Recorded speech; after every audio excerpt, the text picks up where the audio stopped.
आगे आते हैं, महाराज पृथु ने डैश का गोरूप में दोहन कर औषधियां रूपी अमृत तैयार किया था। ऑप्शंस हैं, फिर से बोल दें, महाराजा पृथु ने डैश का गोरूप में दोहन कर औषधियों रूपी अमृत तैयार किया था। तो ऑप्शंस हैं इसके, ए ऑप्शन है धरित्री, बी ऑप्शन है धात्री, सी ऑप्शन है जननी और डी ऑप्शन है पयस्विनी। तो यहाँ पे महाराजा जो पृथु थे उन्होंने गो रूप में दोहन कर, तो दोहन अब मैं बता दूं कि धरित्री है जिसे धरती का कहते हैं और धात्री, दोनों में डिफरेंस क्या है। धरती माँ के लिए धरित्री यूज हुआ, जबकि धात्री जो होती है जो हमें दूध पिलाने वाली माँ होती है धारित्री। इसीलिए आपने सुना होगा कि धाय माँ, एक बार पन्ना धाय की कहानी आपने सुना होगा, पढ़ा होगा, पहले मैंने तो पढ़ा है, फिलहाल अब आप लोगों का नहीं पता है, लेकिन आपने पढ़ा होगा मुझे लगता है। तो वहां पे दूध पिलाने वाले, तो यहाँ पे भी आंसर होगा इसका धात्री का, पृथु ने धात्री का गो रूप में दोहन कर औषधीय रूपी अमृत तैयार किया था। 20वां नंबर क्वेश्चन है, आप क्या कह रहे हैं उदंडता उसके डैश में नहीं है। आप क्या कह रहे हैं उदंडता उसके डैश में नहीं है। चरित्र में नहीं है, आचरण में नहीं है, रक्त में नहीं है, स्वभाव में नहीं है। तो इसका सही आंसर होगा, आप क्या कह रहे हैं उदंडता उसके रक्त में नहीं है। तो जब हमें किसी के बारे में पता चलता है कि वो ऐसा काम किया, तो आप, अगर आपको उस पर कॉन्फिडेंस रहता है तो आप बोलते हैं अरे ऐसा तो उसके खून में नहीं है कहीं, तो कैसे मान ले कि उसने इतना बड़ा पाप कर दिया है। खून का मतलब ये होता है कि पूर्वजों में भी ऐसा काम किसी ने नहीं किया। अगर किसी ने बहुत बड़ा क्राइम किया है और उसके पूर्वजों ने नहीं किया है, या ऐसा सब लोग बहुत सीधे थे, तो लोग कहते हैं कि ऐसा तो उसके खून में भी नहीं था, है ना, तो कैसे हो गया। तो यही बात है, तो यहाँ पे होगा कि रक्त में, उदंडता उसके रक्त में भी नहीं है। ठीक है ना। आगे आते हैं, अस्वस्थ व्यक्ति के लिए डैश ही औषधि है। अस्वस्थ व्यक्ति के लिए डैश ही औषधि, औषधि मतलब दवा। ऑप्शन आते हैं नैपश्य, बी ऑप्शन है पश्य, सी ऑप्शन है तथ्य और डी ऑप्शन है अपश्य। तो इसका बी ऑप्शन सही होगा, पश्य। पश्य मतलब होता है देखना, मतलब जो अस्वस्थ व्यक्ति है उसकी देख रेख ही औषधि होती है। जितना ज्यादा आप देख रेख कर पाएंगे उतना ही अच्छा रहेगा। और एक बात आप देख लीजिए, मतलब कि अगर आपको नया, अगर पश्य एक नया वर्ड लग रहा है तो संस्कृत आपने पढ़ा होगा और पश्य का फॉर्म भी, धातु रूप भी पढ़ा होगा। पश्यति, पश्यता, पश्यन्ति, पश्यसि, पश्यता, पश्यति, पश्यामि, पश्याव, पश्याम, पश्यसि, पश्यति, पश्यता, पश्यन्ति। हाँ, लट लकार है, लट लकार का ये फॉर्म है, तो आपने पढ़ा होगा। पश्यति मतलब देखना, ठीक है ना। आगे, ब्रह्म सतचित डैश स्वरूप है। ब्रह्म सतचित डैश स्वरूप है। ए ऑप्शन है ज्ञान, बी ऑप्शन है सुख, सी ऑप्शन है शिव और डी ऑप्शन है आनंद। तो आनंद का स्वरूप है, इसमें डी ऑप्शन सही होगा। ब्रह्म सतचित जो है, ब्रह्म की जो चित्त में, चित्त मतलब हृदय में सच्चा कहते मनन करना, ये जो होता है ये आपके आनंद की अनुभूति कराता है, ये आनंद का स्वरूप है। तो ब्रह्म सच्चित आनंद का स्वरूप है, आपका डी ऑप्शन सही होगा। 23 नंबर क्वेश्चन पे आते हैं, कफ और पित्त डैश के बिना पंगु हैं। कफ और पित्त डैश के बिना पंगु हैं। बात, शात, वात और भात। तो इसका आंसर होगा वात। बड़ा ही यूनिक है, मैं आपको बता दूं क्यों यूनिक है, क्योंकि वर्ड यूज में आया है वात, और इसका आंसर वात ही होगा। वात जो होता है वो हवा को कहते हैं, ठीक है ना। और इसका एक्सप्लेनेशन हम क्यों ये उसके बिना पंगु है, पूरा एक्सप्लेनेशन मैं इस पे दे दूंगा और आप पढ़ेगा, बहुत ही मजेदार है, ठीक है ना। और ये साइंस से रिलेटेड है तो आपको समझ आ जाएगा। फिलहाल आगे देखते हैं, 24 नंबर है, भाषा भवानी व्यक्ति का एक शक्तिशाली डैश है। भाषा भवानी व्यक्ति का एक शक्तिशाली डैश है। माध्यम है, रास्ता है, तरीका है, साध्य है। तो इसका 24 नंबर का शक्तिशाली, भाषा भवानी व्यक्ति का एक शक्तिशाली माध्यम है, तो इसका माध्यम ए ऑप्शन सही होगा। आगे आते हैं, अहंकार हमें अपनी डैश में ही आबद्ध कर देता है। अहंकार हमें अपनी डैश में ही आबद्ध कर देता है। तो ऑप्शन है विकीर्णता, प्रकीर्णता, संक्षिप्तता या संकीर्णता। तो इसका हमें आंसर लग रहा है डी, मतलब अगर आप अहंकार करते हैं तो आप किसी चीज में संकीर्ण हो जाते हैं। संकीर्ण विचारधारा आपने सुना होगा कि जिसकी बहुत छोटी सोच होती है, तो आपको एकदम छोटी सोच के लिए वो प्रतिबंधित कर देता है, मतलब उसी में बांध देता है आपको। क्यों ऐसा होता है? क्योंकि अगर मान लो मुझे इतना प्राउड हो गया कि बस मैं ही मैं हूँ। जैसे अगर मैं किसी भी सब्जेक्ट का टीचर हूँ, मुझे ये लगता है कि बस वो सब्जेक्ट मुझसे ही है, मुझ पे ही शुरू भी होता है, मुझ पे ही खत्म। सपोज करिए मैं साइंस पढ़ा रहा हूँ और मुझे ये लगे कि बस साइंस मुझसे ही शुरू होती है और मुझ पे ही खत्म हो जाती है। मनोविज्ञान मुझसे ही शुरू होता है, मुझ पे ही खत्म हो जाता है। हम ऑल इन ऑल हैं, सर्वे सर्वा हैं, हम इसके जनक हो गए हैं, इसके कह सकते हैं कि मतलब जब हम समझने लगे कि इससे मुझसे ज्यादा तो किसी को नहीं आता है, तो हम में अहंकार आ गया। और जब हमें अहंकार आ जाता है तब हम उसमें संकीर्ण हो जाते हैं। फिर हम उतने में फिर ये समझ लीजिए कि फिर हम ज्यादा कुछ बेहतर सीख ही नहीं सकते। और मैं बता दूं, कोई भी टीचर मतलब कोई भी हो अपने आप में पूर्ण नहीं होता है, उसको हमेशा जीवन भर सीखता रहता है। तो हमें अपनी भावनाओं की कद्र करनी चाहिए और हमें ये सोचना चाहिए कि नहीं, हम अपने बड़ों से भी सीखेंगे तो छोटों से भी हमें काफी कुछ सीखने को मिलता है। जनरेशन गैप हो जाता है, मुझे जो आता है हो सकता है कि मेरे जो आने वाली जनरेशन है उसको उनसे बेहतर पढ़ाया जाता हो, उनका जो स्टार्टिंग पॉइंट है वो ज्यादा अच्छा हो, तो मुझे उनसे सीखने की जरूरत है। तभी हम अपने आप को कहते हैं ना कि मॉडरेट कर पाएंगे, अपने आप को मॉडर्न बना पाएंगे। क्वेश्चन पे आते हैं। मुझे यहाँ पे है अगला, लेखक की इसका आंसर होगा संकीर्णता। डी ऑप्शन सही है। लेखक का व्यक्तित्व डैश में पूर्णता झलकता है। लेखक का जो व्यक्तित्व होता है वो डैश में पूर्णता झलकता है। तो मैं आपको बता दूं, लेखक का जो व्यक्तित्व है, किस तरफ उसकी रुचि है, ये उसकी कृति से पता चलता है। मतलब उसकी जो रचनाएं करता है पता चलता है कि वो क्या सोच रहा है, किसके बारे में उसकी सोच ज्यादा है, मतलब उसका जो व्यक्तित्व कैसा है उसी हिसाब से काम करता है। तो फिलहाल इसका आंसर होगा कृति, बी ऑप्शन। पहला ऑप्शन था ए सृष्टि, बी कृति, सी रचना और डी कृत्य। ठीक है ना। अगला 27 नंबर क्वेश्चन है, मुझे डैश है कि मैं आपके पत्र का उत्तर ना दे सका। मतलब मुझे इस बात का डैश है कि मैं आपके पत्र का उत्तर ना दे सका। ए ऑप्शन है शोक है, बी ऑप्शन है खेद है, सी ऑप्शन है दुख है, डी ऑप्शन क्लेश है। तो हम इस बात के लिए खेद प्रकट करते हैं कि हम आपकी शादी में नहीं आ पाए, हम आपके बुलावे पे हाजिर नहीं हो पाए, हम आपके प्रश्न का उत्तर नहीं दे पाए, हम आपके पत्र का जवाब नहीं दे पाए। इन सब के लिए खेद प्रकट करते हैं, तो इसका आंसर खेद होगा। अगला, वह चलने में असमर्थ है इसलिए उसे डैश कहते हैं। चलने में असमर्थ है इसलिए उसे डैश कहते हैं। विकलांग, ए ऑप्शन, बी ऑप्शन मतंग, सी ऑप्शन पंगु, डी ऑप्शन तन्वंग।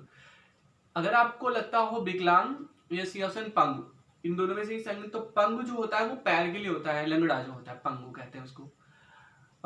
बिनु पद चले सुने बिनु काना, कर बिनु कर्म करे विधि नाना, आनन रहित सकल रस भोगी, बिनु वाणी वक्ता बड़ जोगी। तो बात यही है कि बिनु पद चले, पैर के बिना चलता है, तो कोई लंगड़ा है तो भी वो चल पा रहा है अगर हम इसकी बात करें, या फिर लंगड़ा व्यक्ति है जो पैर से खराब है उसका, तो वो पंगु में आएगा, विकलांग में नहीं। विकलांग में सारे लोग आ जाते हैं, ठीक है, जो पैर से हैं, आंख से हैं, हाथ से हैं, उन सबको रखते हैं। आगे हम बात करते हैं, बौद्धों की मान्यता है, बौद्ध धर्म के वालों की मान्यता है कि डैश प्राप्ति में ही भिक्षु का चरम लक्ष्य है। कि तो यहाँ पे आप समझ ही गए होंगे, ए ऑप्शन है निर्वाण, बी ऑप्शन है प्रयाण, सी ऑप्शन है अवदान और डी ऑप्शन है मोक्ष। तो इसका सही आंसर होगा निर्वाण प्राप्त करना। बिल्कुल सही ऑप्शन है अगर आपने ये लगाया तो। समाचार वाचन में, अगर आप समाचार पढ़ रहे हैं, समाचार वाचन में डैश प्राप्त करने के लिए छात्रों को रेडियो और दूरदर्शन से प्रसारित समाचारों को ध्यान पूर्वक सुनना चाहिए। अगर आप समाचार का वाचन करना चाहते हैं या करना है आपको, तो आपको जो रेडियो और टेलीविजन पे जो समाचार पत्र पढ़ते हैं या आप दिखाते हैं, उन्हें ध्यान पूर्वक सुनना चाहिए कि उनके कहने का तरीका, उनका पढ़ने का तरीका क्या है। तो वाचन में डैश प्राप्त करने के लिए क्या, विशेषता प्राप्त करने के लिए, सरसता प्राप्त करने के लिए, दक्षता प्राप्त करने के लिए या वक्रता। तो इसका आंसर आपको पता चल गया होगा, दक्षता। अगर आप दक्ष होना चाहते हैं, आप प्रवीण होना चाहते हैं, उस चीज में आप कुशल होना चाहते हैं, तो आपको क्या करना होगा, ध्यानपूर्वक सुनना होगा। जैसे अगर आप किसी को फॉलो करते हैं तो उसकी एक्टिविटी पे ध्यान देते हैं। आपको अगर रणवीर सिंह पसंद है तो आप उसकी सारी एक्टिंग करते हैं। फिलहाल मैं आपको बता दूं कि जैसे अभी MS Dhoni an untold story था शायद मूवी का नाम, उसमें सुशांत सिंह राजपूत ने किरदार निभाया था MS धोनी का। सुशांत सिंह ने बहुत कुछ ध्यान दिया होगा महेंद्र सिंह धोनी की एक्टिविटी पे, उनके चलने के तरीके, उनके शॉट मारने के तरीके, उनके मतलब जो भी खेलने का तरीका था, बोलने का तरीका था, काफी चीजों को फॉलो किया होगा। तो अगर आप समाचार वाचन करना चाहते हैं तो आपको भी बहुत ध्यान से, क्योंकि आपने सुना होगा कि एक अच्छा श्रोता ही एक अच्छा वक्ता बन सकता है। तो श्रोता बनना बहुत आवश्यक है। आप चीजों को सुनिए, अपने अंदर अहम मत पालिए। ठीक है, आगे वेद गुरु डैश परंपरा के कारण ही सुरक्षित रहे। वेद गुरु डैश परंपरा के कारण ही सुरक्षित रहे। ए ऑप्शन है अनुचर, दीर्घ, शिष्य या लघु। तो शिष्य परंपरा के कारण ही होगा, सी ऑप्शन सही है। अगला, संपन्न व्यक्ति डांट की डैश की व्यथा नहीं जान सकता। एक संपन्न व्यक्ति जो है, जिसके अंदर सारी सुख सुविधाएं हैं, वो डैश की व्यथा नहीं जान, व्यथा मतलब होता है कि दुख नहीं जान सकता। किस चीज का दुख नहीं जान सकता? आसन्न का, कौन होता है आसन्न, समझ लीजिएगा उसी से रेट करके, विपन्न का, निष्पन्न का या फिर विषण का। तो इसका सही आंसर होगा विपन्न। विपन्न मतलब कि क्या होता है, अगर कोई संपन्न, उसका विपन्न क्या होगा, अपोजिट होता है। तो जो संपन्न व्यक्ति है वो विपदाओं को, जो जिसके यहाँ सारी सुख सुविधाएं है, उसके यहाँ कोई मुश्किल है ही नहीं, तो वो ऐसे जो विपदाएं पड़ती लोगों पे, जो मुश्किलें आती हैं, उसके बारे में वो अनभिज्ञ होता है, नहीं जानता है। तो इसका आंसर होगा विपन्न। फिर 33 नंबर क्वेश्चन है मानव। मानव को मुक्ति प्राप्त करने के लिए आसुरी प्रवृत्तियों को त्याग कर डैश प्रवृत्तियों में अपनाना चाहिए। मानव को मुक्ति प्राप्त करने के लिए, कोई भी मनुष्य है अगर वो मुक्ति प्राप्त करना चाहता है, कोई भी मनुष्य अगर वो मुक्ति प्राप्त करना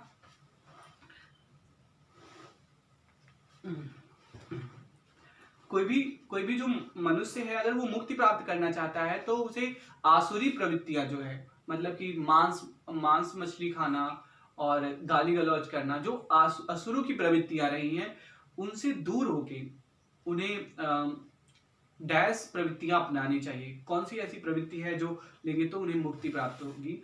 तो ऑप्शंस है साहित्यिक, Parshvi, B option Divya, C option है दैवी और देवी, और डी ऑप्शन है दैवी। तो आपको बता दूं कि आसुरी प्रवृत्तियों को छोड़कर दैवीय प्रवृत्तियों में लगना चाहिए, और दैवीय प्रवृत्ति वाले लोग ही क्या होते हैं, मुक्ति की प्राप्त करते हैं। मुक्ति मतलब दैवीय प्रवृत्ति क्या होती है, वो लोग मद्यपान नहीं करते, गाली गलौज नहीं करते, किसी का बुरा नहीं करते, मतलब बुराई से दूर रहते हैं। तो ये है। आगे मैं बात करता हूं, श्रवण कुमार के माता पिता द्वारा दशरथ को दिया गया श्राप भी उनके लिए डैश बन गया। श्रवण कुमार के माता पिता ने जो दशरथ जी को श्राप दिया था, वो श्राप भी उनके लिए क्या बन गया, डैश, ऑप्शन डैश बन गया, वरदान बन गया, आशीर्वाद बन गया, मंगलकारी बन गया या अवदान बन गया। तो यहाँ पे उनके लिए वरदान साबित हुआ, वरदान साबित हुआ।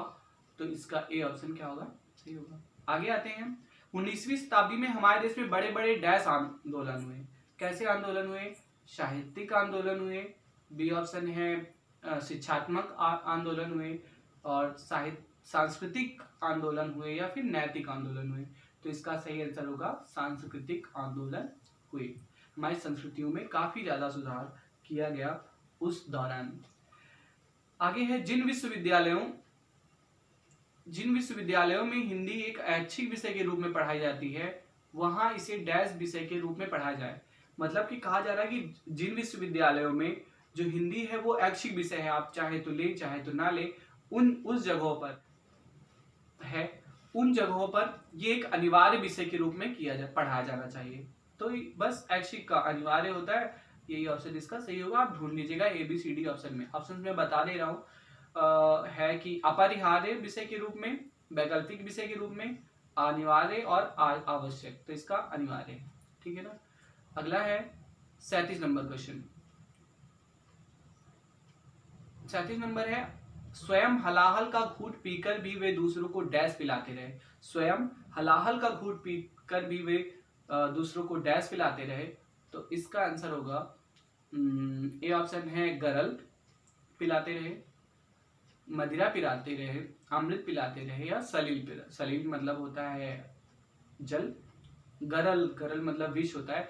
गरल सुधा रिपु करई मिताई, गोपद सिंधु अनल सितलाई। गरल सुधा, सुधा मतलब अमृत, गरल मतलब विष, गरल सुधा रिपु करई मिताई। ठीक है ना। आगे आगे की अगर हम बात करते हैं तो अगला क्वेश्चन है, गांवों में अधिकतर लोग निरक्षर होते हैं जबकि शहरों में साक्षर। इसका आंसर साक्षर है। ऑप्शन मैं बता दे रहा हूं, शिक्षित है, साक्षर है, अक्षर है और क्षर है। तो इसका साक्षर होगा। अगला, मोहन कुशाग्र बुद्धि का है जबकि उसका भाई डैश बुद्धि का है। मोहन कुशाग्र है, उसका भाई जबकि डैश है। आपको ध्यान रखना है, विलोम आएगा तो आप इजीली कर पाएंगे। तो मैं बता दूं, मंद बुद्धि का है, शुक्त बुद्धि का है, एकाग्र बुद्धि का है, या मंथर बुद्धि का है। तो इसका आंसर होगा मंद बुद्धि, क्योंकि कुशाग्र का मंद होता है। तो मंद बुद्धि ही इसका आंसर होगा। और लास्ट क्वेश्चन आज का 14 नंबर क्वेश्चन है। काफी ज्यादा टाइम हो गया है तो मैं बता दूं जल्दी से। समाज में धनी और डैश दोनों एक ही प्रकार के व्यक्ति सम्मिलित हैं। दोनों ही प्रकार के व्यक्ति मतलब समाज में धनी और डैश प्रकार के लोग ही सम्मिलित हैं। तो ऑप्शन है विपन्न, निधन, निर्धन और कृपण। तो इसमें होगा निर्धन। धनी का अपोजिट निर्धन होता है। तो धनी और निर्धन दो ही तरह के लोग सम्मिलित हैं, समाज में ऑब्वियसली होते हैं। चलिए इस सेशन में इतना ही। आप कमेंट करके जरूर बताइए और आप शेयर अवश्य करिए। मुझे अभी इतना बुरा नहीं लगता जब मेरे बहुत कम व्यूज आते हैं, सब्सक्राइबर भी नहीं बढ़ रहे हैं, क्योंकि हम जानते हैं कि लोग एक अलग ही बीमारी से जूझ रहे हैं। कुछ लोग का माइंड भी डाइवर्ट हो रहा होगा, क्योंकि लगभग 6 महीने होने वाले हैं, पढ़ाई पे ब्रेक लगा हुआ है। तो हो सकता है कुछ लोग बिजनेस वगैरह सोचने लगे, या माइंड डाइवर्ट होता है, ये हम समझते हैं। तो मुझे इतना बुरा नहीं लगता कि जब कम व्यूज आ रहे हैं। मुझे लगता है कि ये जो मैं आज के लिए नहीं, मैं हमेशा के लिए बना रहा हूँ।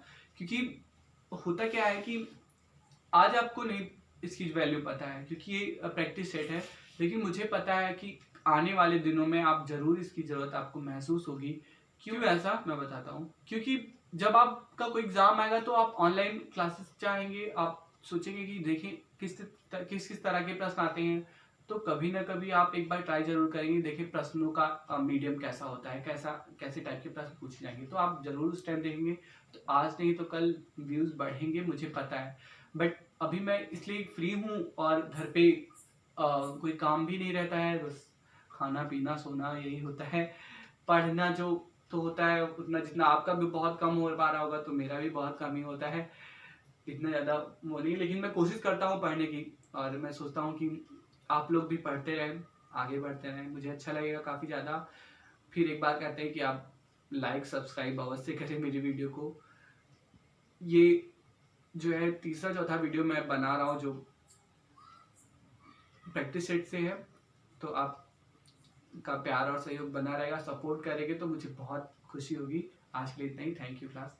फिर मिलते हैं अगले वीडियो में। आपको अगर कोई और प्रैक्टिस सेट चाहिए किसी और टॉपिक का तो आप बता सकते हैं।